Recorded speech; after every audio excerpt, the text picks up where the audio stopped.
Well, hey there, and welcome to episode number 515 of 6 Pixels of Separation, the Mirum Podcast. My name is Mitch Joel. It's Sunday, May 22nd, 2016. Let's get on with the show.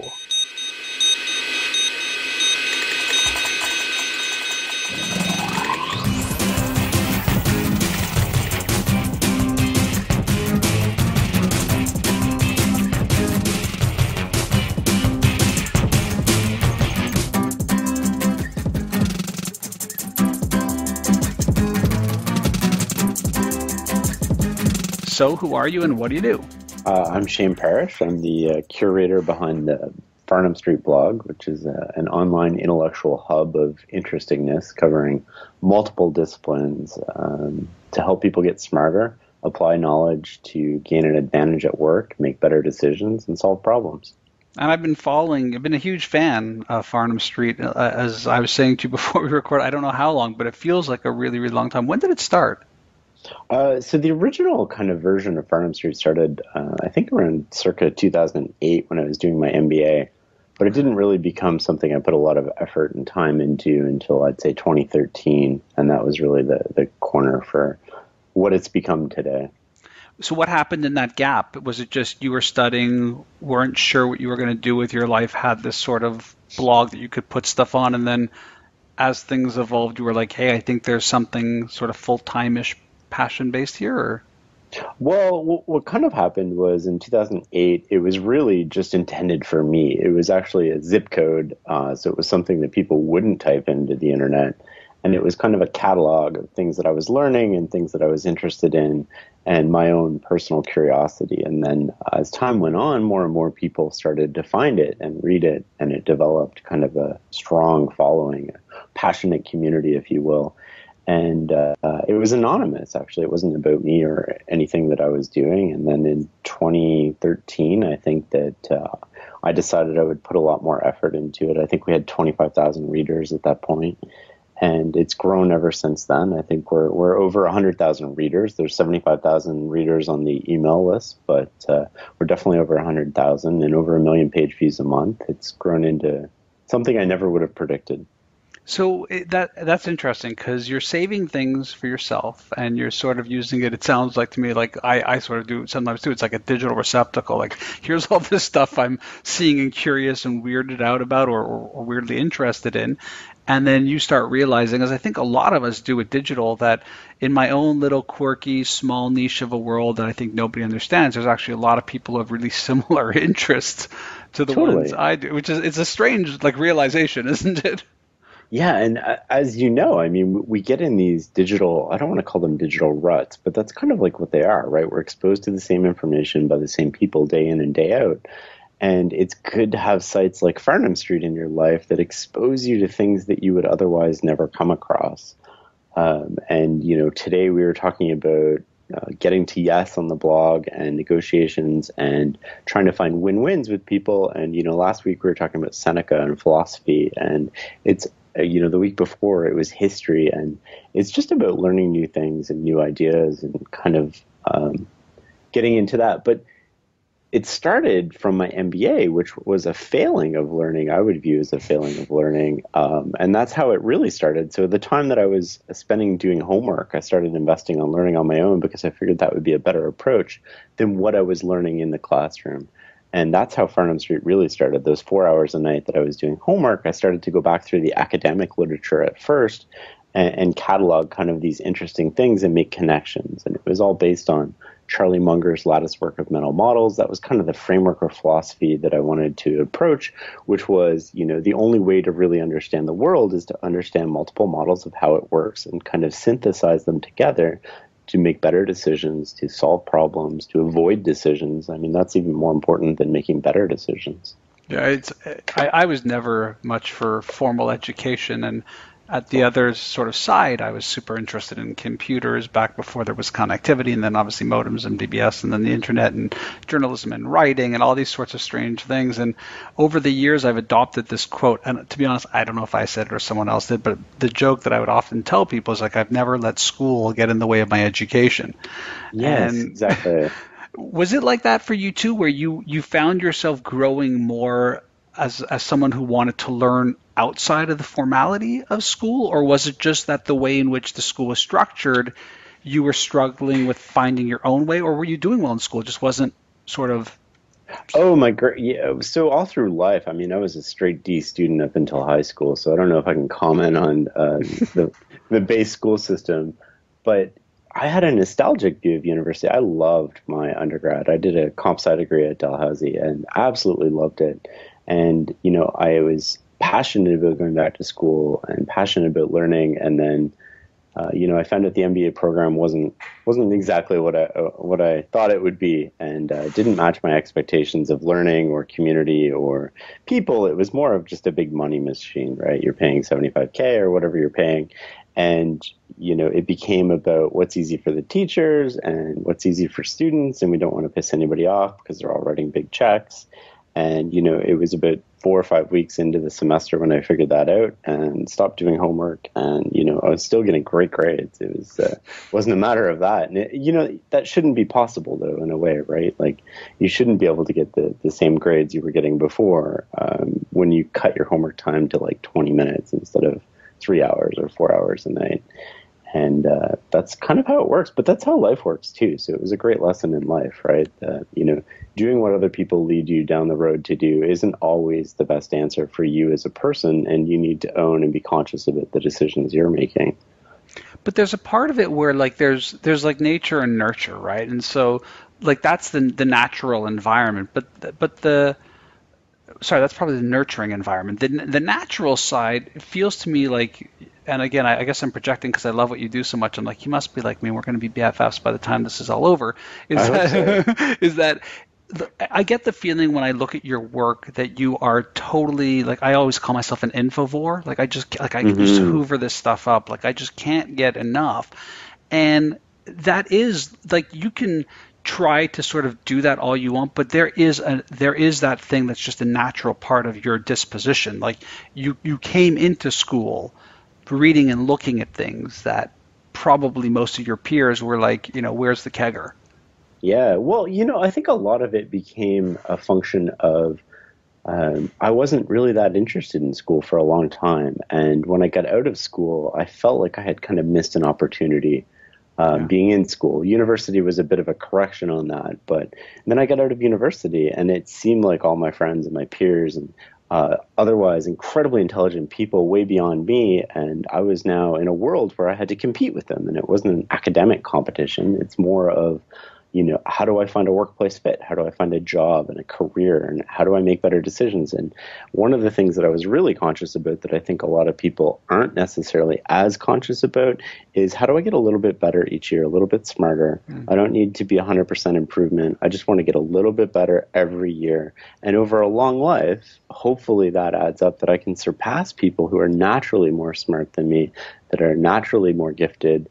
And if I just work hard and put my head down and try to apply what I'm learning, I think that would be a good approach. And, I'm 15 years into that journey now. So I have a friend who's very similar in age to me. I'm in my mid 40s. I stumble when I say that every time. I can't believe it. I feel so much younger. I feel like I'm 15, but the birth certificate lies. And fantastic shape. The guy's done phenomenally well in business, and very well respected in the community, and started off at a young age, a bit of a prodigy. And he had kids at a younger age than I did. And so I was like, wow, like you're in such great shape. And if there's one part of my life, I'm always like, it's hard when the kids wake you up early and then they go to bed and you're tired at night, that whole sort of thing of finding that time. And he was like, years ago, he sat down with his doctor and he goes, my doctor said to me something really important. He said, every year, just try to lose 1 pound. Try to be 1 pound lighter than you were the year before. Now, you think you'd go in negatives, but you could sort of do the math quickly on this and realize that it's actually that's exactly what you're saying. It's that idea that, you try and you create all these bad habits where you try and lose like 80 pounds or 50 pounds or 15 pounds. But if you can just do that little inch more and just try to lose like 1 pound a year, it's a whole paradigm shift. And I hate that word, paradigm shift. Definitely. And when I consult with companies, I see this all the time, right? When I'm consulting with the board of directors on how to go about making better decisions, everybody wants to make the perfect decision. Very few people intuitively want to set up a framework or process which will get better over time the more you use it. And you can't just jump in and do this 0 to 1 thing. You kind of really have to go slowly and incrementally.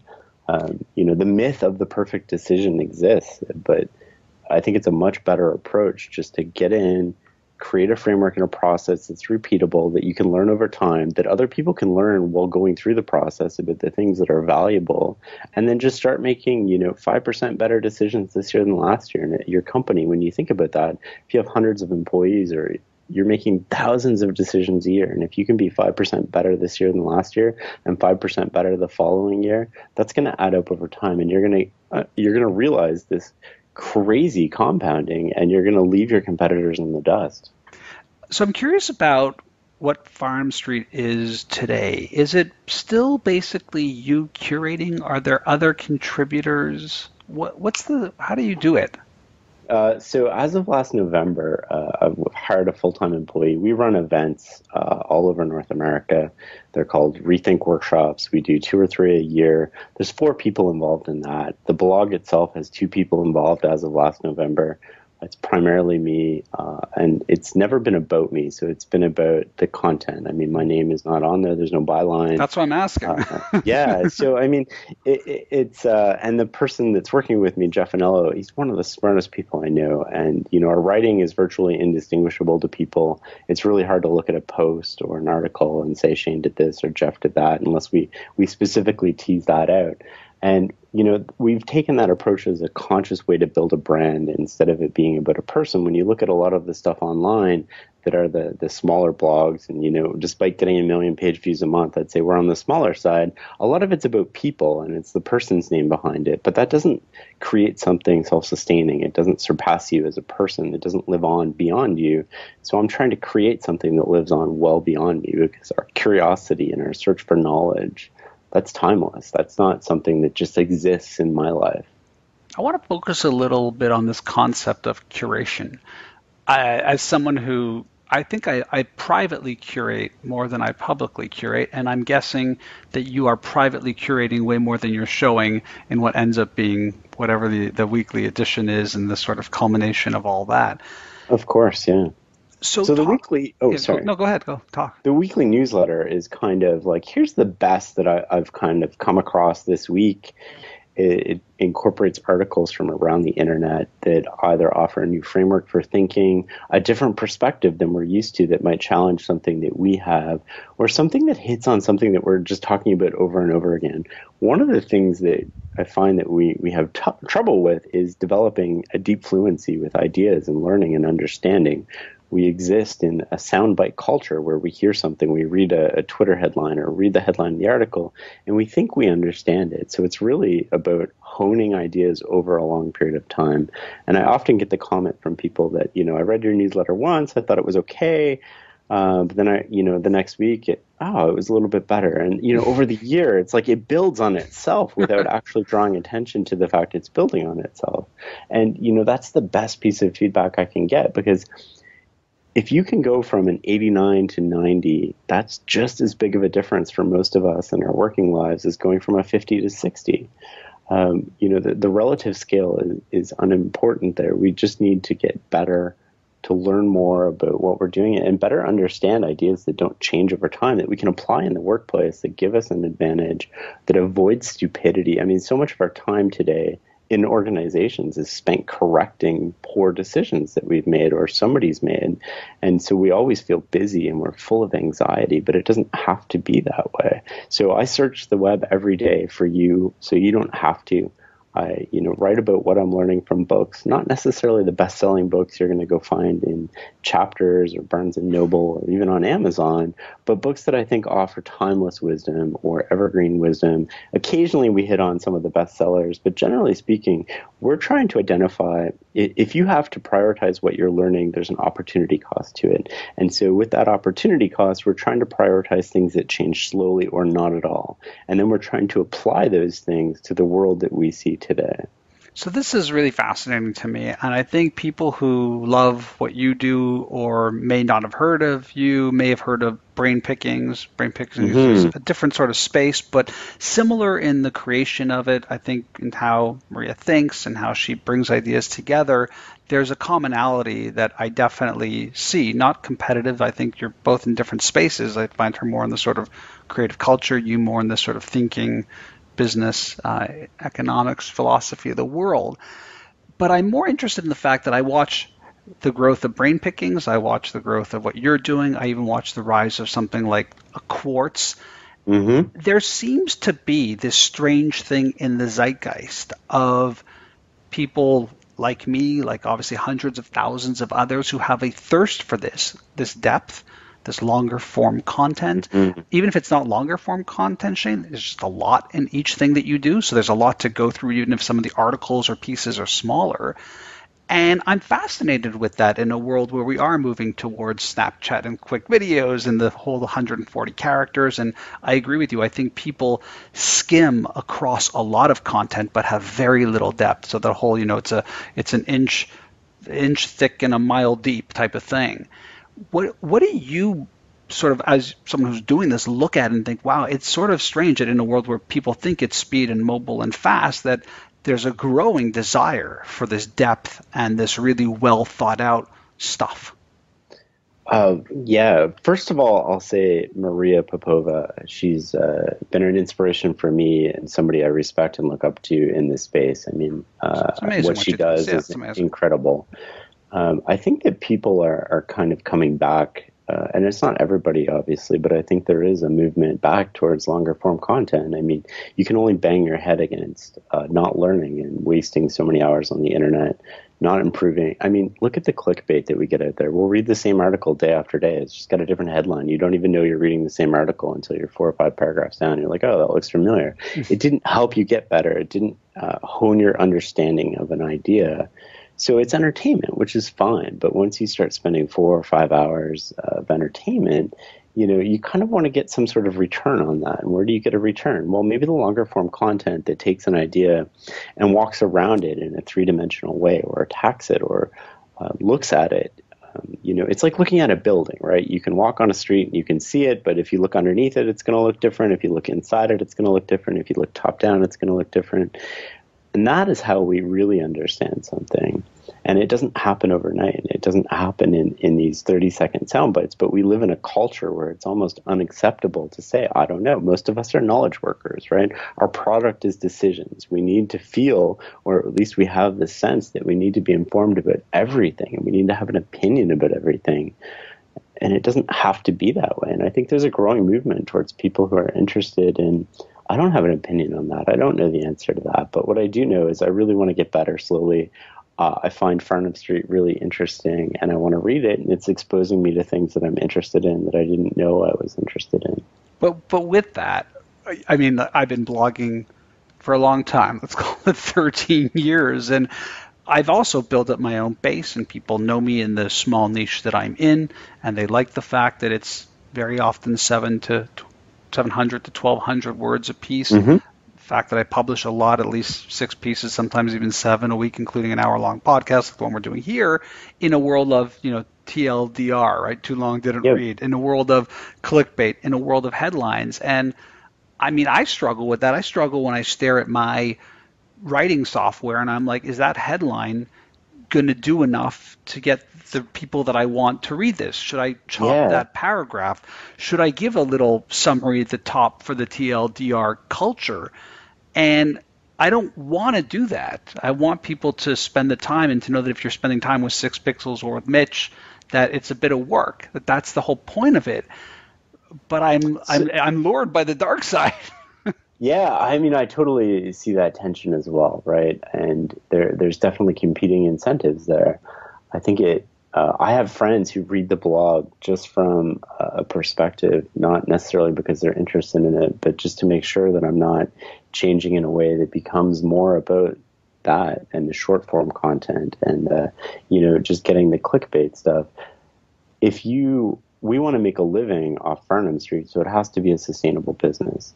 And map that to the fact that, what's the best thing you can do? It's treat your current customers well, and they're going to go tell other people. So we made a huge decision at the end of last year. We took off the pop-up box asking for your email address.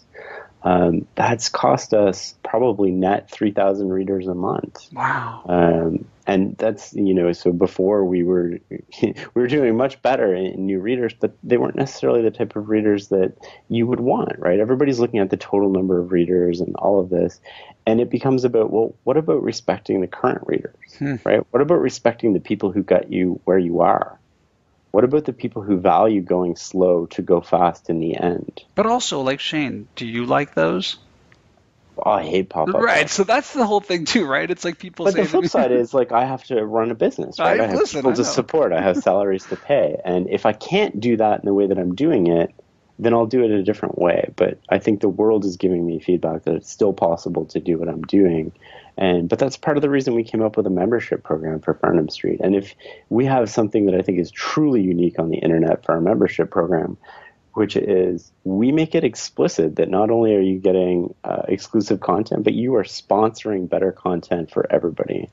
And through that, we've improved the quality of content meaningfully, I'd say, over the past year. And now we're doing longer form pieces. We're doing custom research. We're doing these things that you just can't get anywhere else. We're buying books that are incredibly expensive and trying to distill the wisdom for you so you don't have to go on Amazon and spend like $800 on a copy of a used rare book. And I think those are fascinating things to explore. And I think that we do need to explore them in depth. And I think we have to balance that with some sort of commercial support system, right? Because these things can't exist in a hub. And this moment came to me at a dinner. So I occasionally organize Farnam Street dinners. And somebody said to me, I don't support you. And I said, oh, well, that's really interesting. Why not? And they were like, well, why would I? And I was like, well, what if Farnam Street went away tomorrow? And, well, then I would support you. It's like, well, then it's too late. Right. So there's also an onus, the type of people that I think that gravitate towards your stuff, my stuff. I think they're the type of people that will pay for the value that they're receiving. And if you're creating a lot of value and you're trying to capture a little bit of it, I think that that's a really good proposition for everybody. But if you're not creating value, there still has to be a way for you to offer the content and the site for free, and a recognition that you can't be all things to all people. I love that, because I remember being younger and just hating those PBS membership drives, and I see them now in the digital world, and I think they're so much more cogent and they make so much sense. And it really is, people laugh. I mean, yes, I sit on the board of directors of a very large newspaper conglomerate because I have a background in journalism. I love writing. I think it's an institution that people are very quick to dismiss without realizing the massive ramifications it will cause for their personal and professional lives if it goes away. Journalists are important. And at the same time, that's why I do things like I'll pay for even things like the New York Times and Wall Street Journal, Harvard Business Review, ones where I really value the quality of effort that they put into the writing. Yeah, I'm fascinated with that model, and I'm actually surprised that more and more people have that sort of flippant, well, it's free, so I don't have to. It makes me crazy. Well, the other thing that I'll add to that is there's a slight nuance to that. Once people start paying for a membership, their expectations go up, right? Right, which isn't necessarily a good thing either, because the expectations are not based on overall. Like, people have a very short timeline. We originally had a monthly membership, which we've taken off the site now, in part because somebody would get their notice saying that, here's your bill for the month, and they would go, I didn't get anything from Farnam Street that was members only this week, so I'm going to unsubscribe. And it encouraged the wrong incentive for people just to look at it on, what was immediately available in their mind, rather than look at the complete body of work that we're putting together over the course of a year or 2 years or 3 years or 4 years. When you're doing the work, do you think to yourself, this is really interesting because I'm attracting people who have either similar interests or sort of have similar lifestyles where they want to have this sort of depth and knowledge? Or do you look at it from, boy, getting people to think isn't easy, and finding those new people who want to think isn't easy? Do you know what I mean? Like, are you sort of using the magnet model where you're just attracting people like you, or are you out there sort of hunting and trying to encourage people like, check this out, it's going to force you to think. It may be work you not love, but eventually, you'll appreciate it. I don't think that model really works. Teaching people. I think, like-minded people stumble onto the site in one way or another. We don't do a lot of advertising or anything like that. It's almost exclusively through word of mouth. And it's like a transplant, right? It takes or it doesn't. It's an inoculation. It's, people get it right away, or, they probably won't get it. And then there's people who, email me daily going, oh my God, I found my tribe. This is amazing. I can't believe you've existed and I've never heard of you. And, those are the type of people that just self-select into reading Farnam Street and self-select into. And what the amazing thing is, when we run events all over North America, we're having a Think Week in Hawaii. I'm leaving tomorrow, but we run the Rethink events. People show up to our reception. We have an open bar. And it's like you don't know anybody there, but it's like you've discovered your long-lost friends because everybody has something in common. And they also share a lot of principles, right? They're curious, they're kind, they're generous. The type of readers that we've attracted just blows my mind. And it's not through anything conscious that we've done, but we've stumbled upon it, and it's amazing.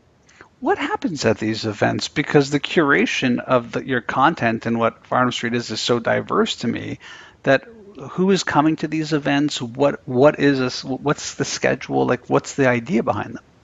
Well, so in February, we ran what we call Rethink Decision Making in Austin, Texas. We do, so Wednesday night, there's an open bar. We all get together and get to meet each other. So Thursday morning, when you come into the event, there's a lot of familiar faces and people are already chatting or having breakfast together. And it's amazing that we can connect so quickly with people once we meet the right people.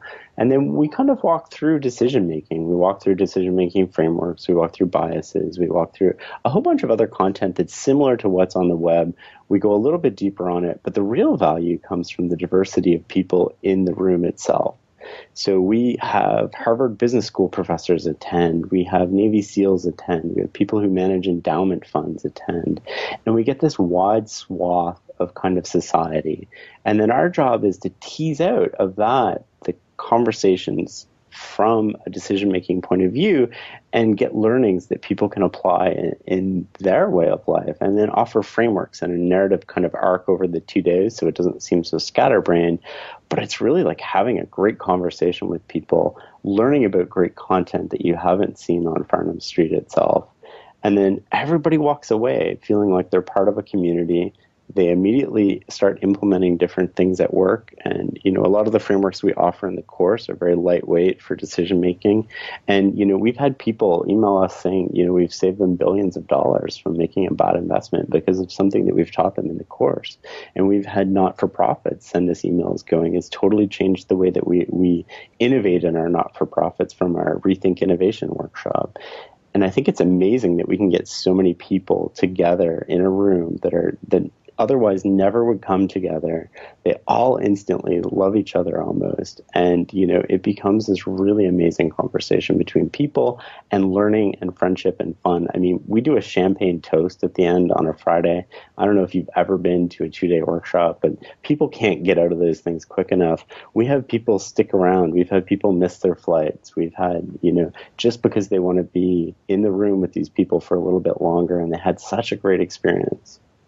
Do you deal with imposter syndrome at all? I mean, if I were you and I was having this event and I'm hearing Navy SEALs and Harvard Business Review professors and I'm like, hey, I came out of MBA school, I found this thing, I'm really interested, I'm a curious person. I mean, you still have to build a curriculum. You have to have them feel like they're deriving value. I mean, it sounds very intimidating to me. Oh, totally. So, I mean, I partner with people who are a lot smarter than I am at putting that stuff together. But just to speak to the imposter syndrome for a bit, there's not an event that goes by where I'm almost not throwing up right before the event. Because I think that people who read Farnam Street they've decided about who I am. And it never proves out in reality, but I always feel that people have built me into something different than what I am, or I can't be myself. So, I mean, a conscious decision at the first event where I knew everybody would probably be in like business casual clothes, and I showed up in my hoodie. And that was me being me. And it meant a lot to me that people accepted me and embraced me for who I was and what I was trying to do. And it didn't bother them that I didn't meet their expectation about what I look like, or I didn't meet their expectation about something else. And I think that I go through that all the time. I go through it with what we're teaching. I go through it with the material we're teaching, but we're constantly, we don't attach ourselves to the material, or we try not to, right? If somebody has a better approach, the whole point of Farnam Street, I mean, the tagline is mastering the best of what other people have figured out.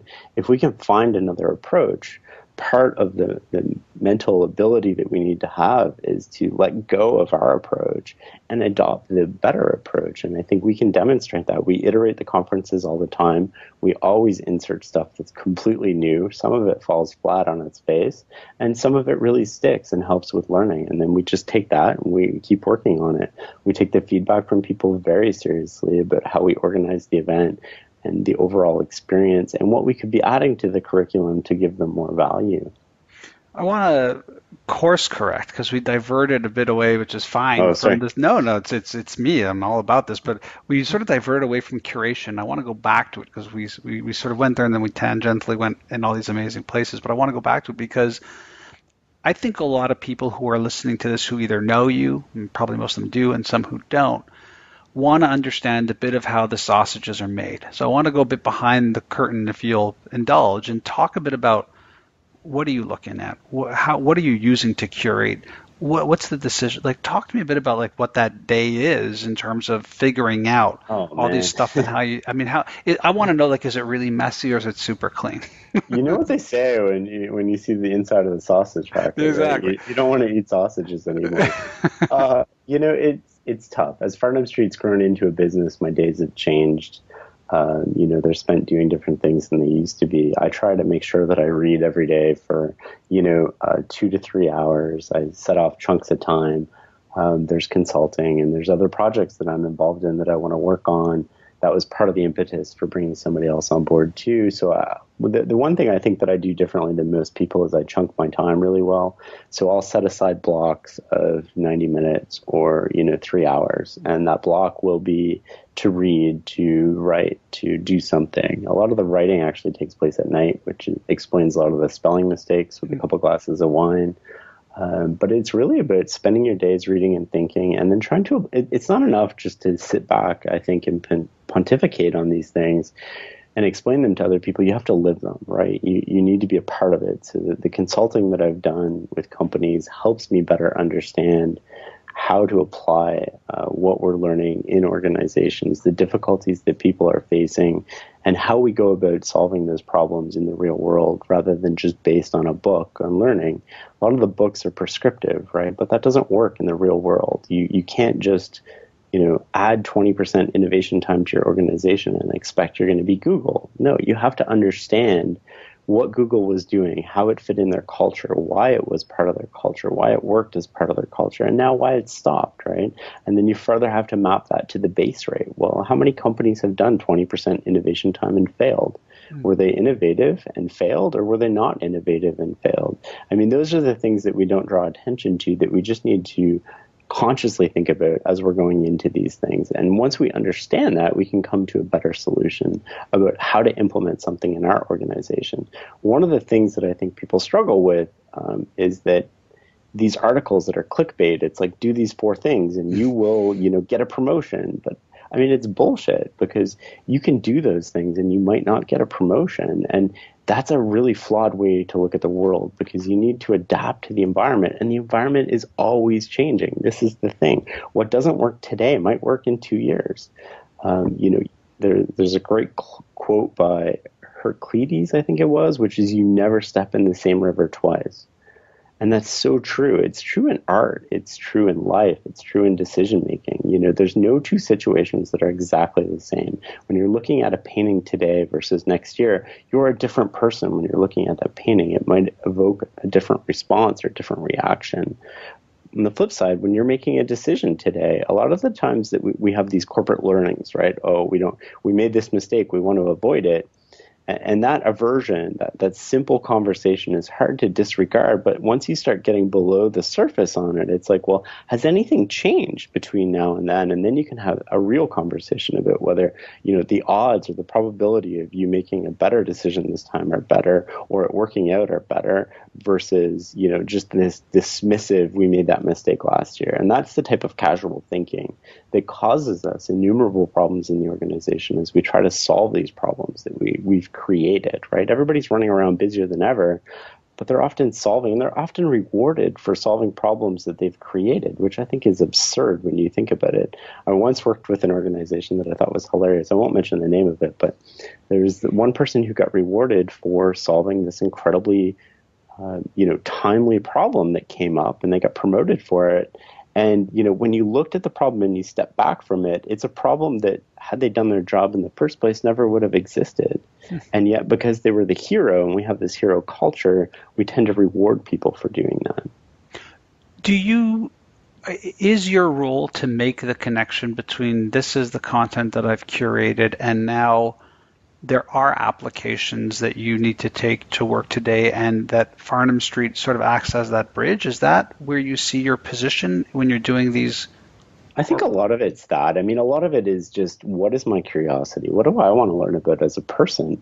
And I think that, it's a lot of it's remembering what it's like to be 6, right? You're curious about everything. You're curious about how the world works.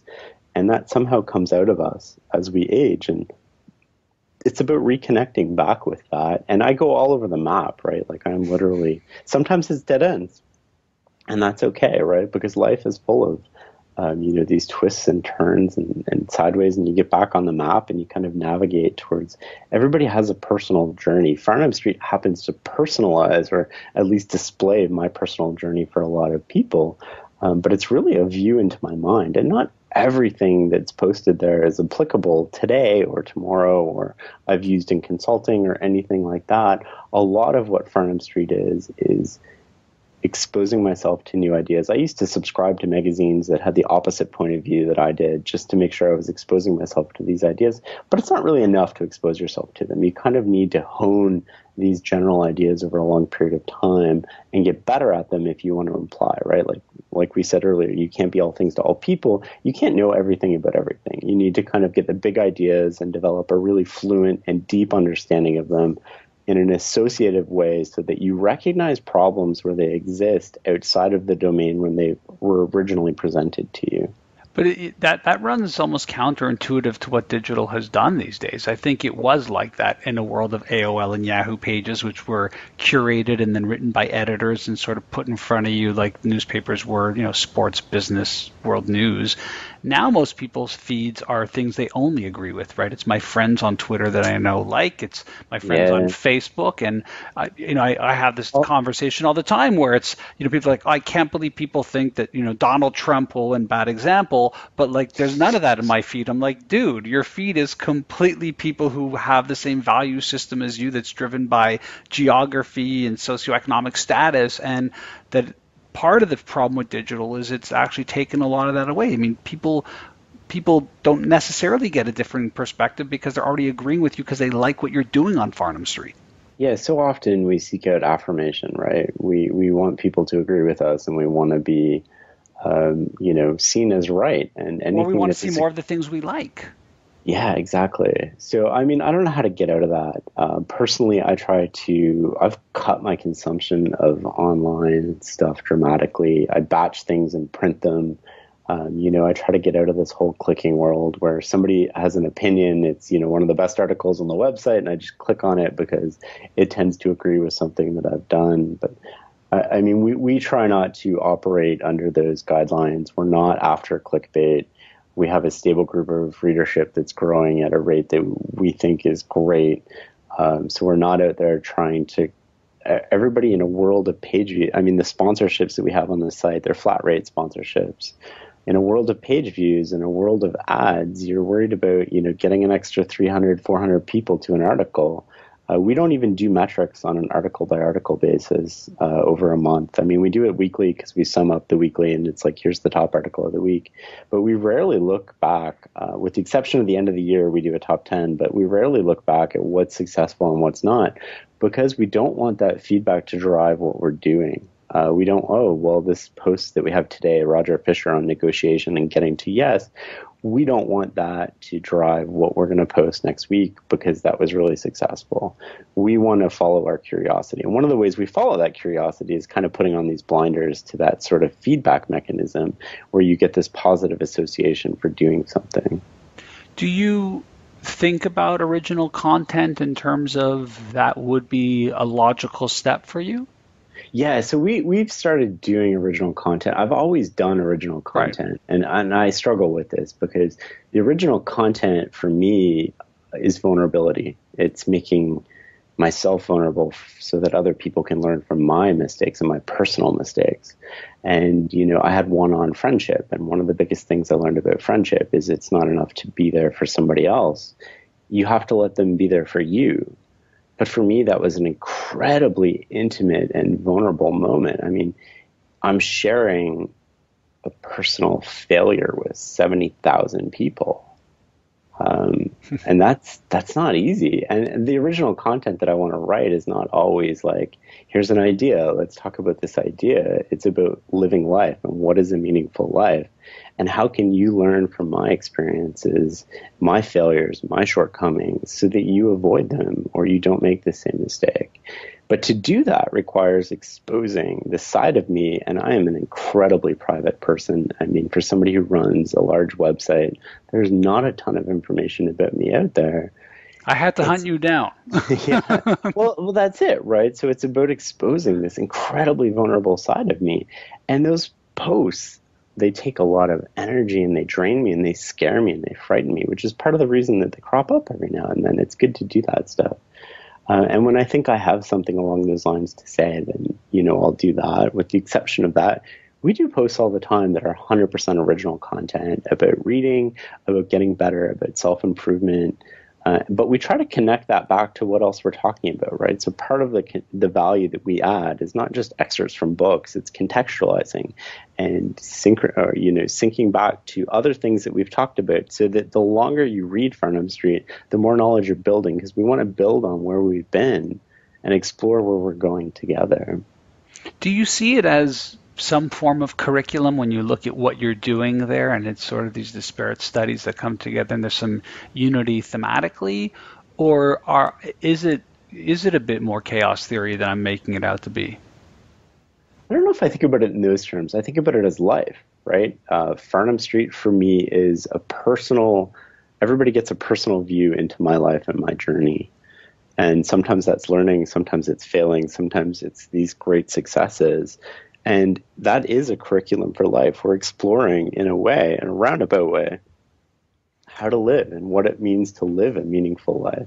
Sorry. No, it's good. I was also taken by, and I'm not sure where it was. It might have been a Q&A with you or even on your site, this idea of the decision journal. I often think about challenges I face in business, and I think we've led different paths, although similar interests. And I love writing. It's what I do. It's in my core. Finding the time to write down the problem and look at it and tear it apart from those angles has always been a challenge for me. It's something, candidly, I've never done, and it's frustrating for me because it's something that I should do. And so when I read about you doing things like that, where you're actually doing a decision journal, I'm often like, it feels like you really put effort into everything. Am I sort of projecting? Am I making this bigger than it is? No, I think the way that I look at it is going slow to go fast, right? So it's being conscious about the decisions you make, so you're not put in a situation where you're likely making a bad decision. It's about being conscious about how you spend your days, because how you spend your days and how you spend your hours is how you spend your life. And when I talk with people about this, it's not about, flying to Hawaii and sitting on a beach for the rest of your life.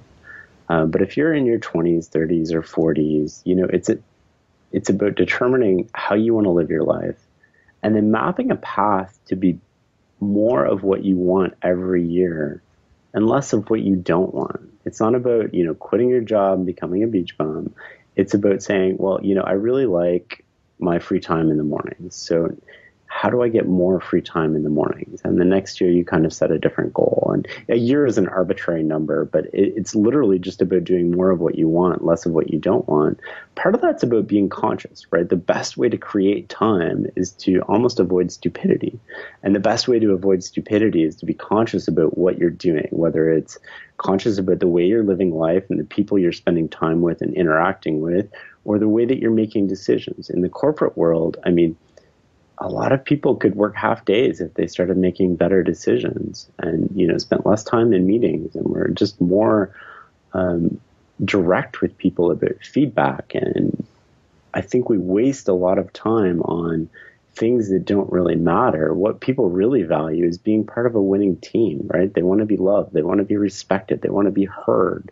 All of these things get lost in this kind of bureaucracy of, I don't even know. It's like, it's insane when I think about the modern organization. You couldn't design a place that would render worse decisions if you were conscious about it, right?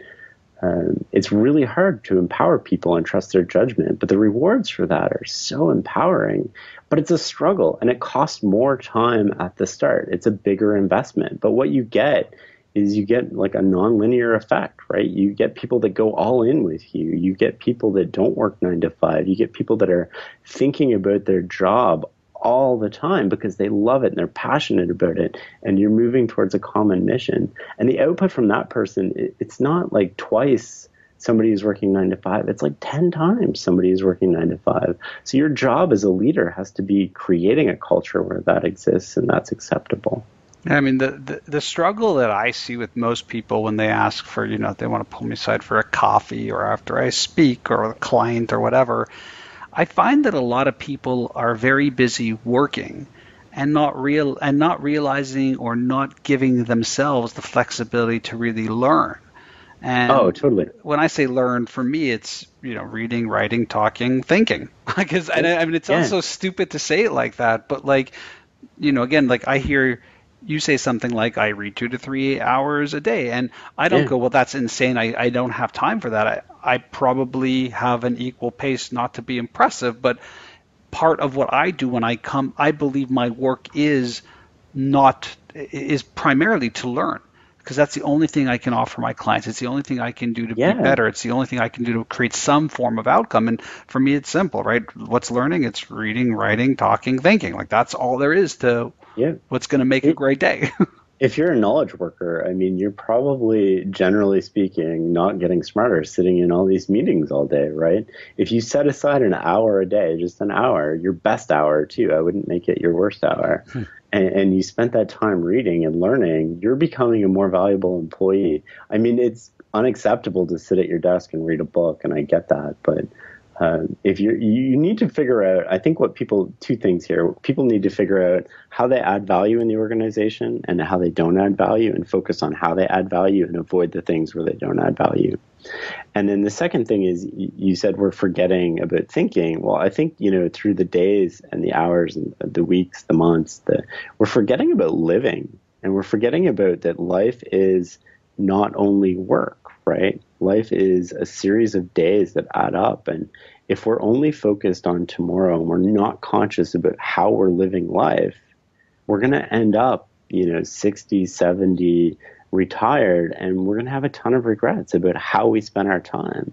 And often the people that change are the people in their 30s, their 40s, they get diagnosed with, these unfortunate diseases or heart problems, and it causes them to dramatically reprioritize what's valuable in their life. And wouldn't it be amazing if we didn't have to wait for that to think about what's valuable in our life? And I think it's fascinating because Farnam Street really does provide this jetpack to help you get on that path. And that's why I'm always so thankful for the work that you create. I'm really thankful that you took any amount of time in your day to sort of share with me where your thinking's at, because I find it so fascinating. Shane, thanks so much for Farnam Street, for your time. I would say let people know where they can best connect with you, because that's how I always end it. So let's just let them know where to go to get the newsletter and sign up and get the blog. Yeah, so you can go to farnamstreetblog.com, which is FARNAM Street, blog.com. And I'm on Twitter, which is at Farnam Street.